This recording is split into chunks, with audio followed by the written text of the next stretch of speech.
When soldiers are in power, it is called Kakistocracy, and it is the opposite of democracy. Ngasen, that is not true. You are not correct. That is not true. You are not correct. Hey. Stop that. Young lady, don't be a termagant, a shrew or a virago. Only scoldings and viragos demonstrate what you are up with right now. Or are you a Helion? And you, young man, are you a braggadocio, prone to bluster and contumely, exacerbation and obloquy, goading and umbrage? I am sorry, sir. Only ruffians and horsepaws have that as eponymous hallmark and a distinguishing insignia. Don't be scapegraces, rapscallions and banter bravos. Tyros that you both are should be alacritus and propitious. And back to your reclamatory, polemic and contentious exegesis. Who told you that democracy is the opposite of kakistocracy? Whoever told you that kakistocracy means government by the military because soldiers wear khaki? That is a dangerous misunderstanding because kakistocracy has nothing to do with khaki. To ever think that kakistocracy has anything to do with soldiers or the khaki they wear is absurdificent and preposteronomical. It is philologically ludicrocratic, etymologically heretical, bradycogitative, bradymensious, mentislagged and cerebro-glacial. It is neurotortesian, cogno-retardant and cogno-lethargic.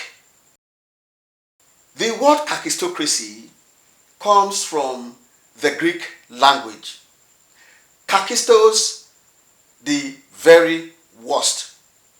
Kratos, power, dominion, rule. That is kakistos, kratos. What a lamentable arrangement. What a malapropism. Spoonerism, anastrophe, and catachresis. What a verbal shamble and lexical disarray to describe a governance by calamity. What a word fumble and leximodule for an administrative operal buffer. So you see, kakistocracy denotes a rule by the worst people, or what I will refer to as the systemic enthronement of the least competent over the collective destiny of the many. Not the wisest, not the most capable, but the worst. In a kakistocracy, leadership is not earned by intelligence or integrity, but by noise, manipulation, and selfish ambition. What a political buncombe and kakutopia of governance, a calamitorium and adversitopia.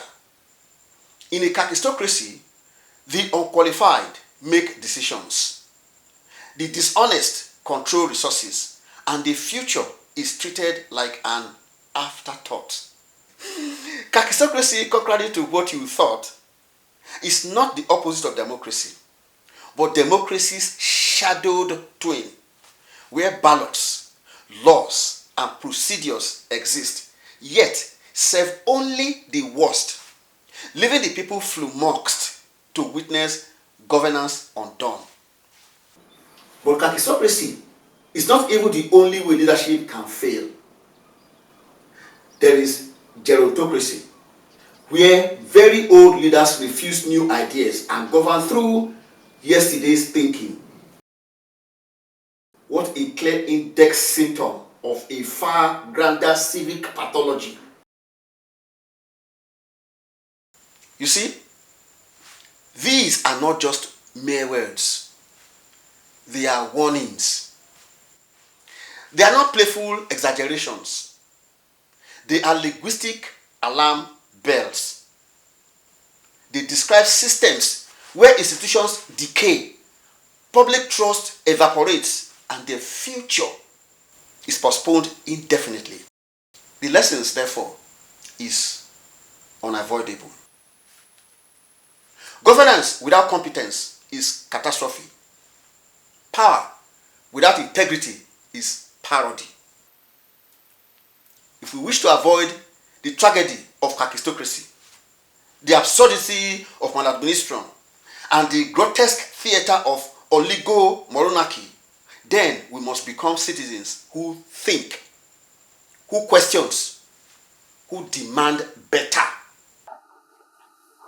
The worst should never rule. The prepared must. Because when the worst rule, everyone suffers. But there is this hope. A good government, a good society is built on wisdom, honesty, and competence. And that should begin with us, with you and I. Know these words and understand their meaning, so you can grow into informed citizens. Citizens who will demand better, choose better, and become better leaders. The future does not belong to the loudest, the richest, or the worst. It belongs to the prepared. So when next politicians show up asking for your votes, don't just clap. Ask them if they know what Kakistocracy means and what they will do to ensure that your country is never run by the worst instead of the best. Thank you.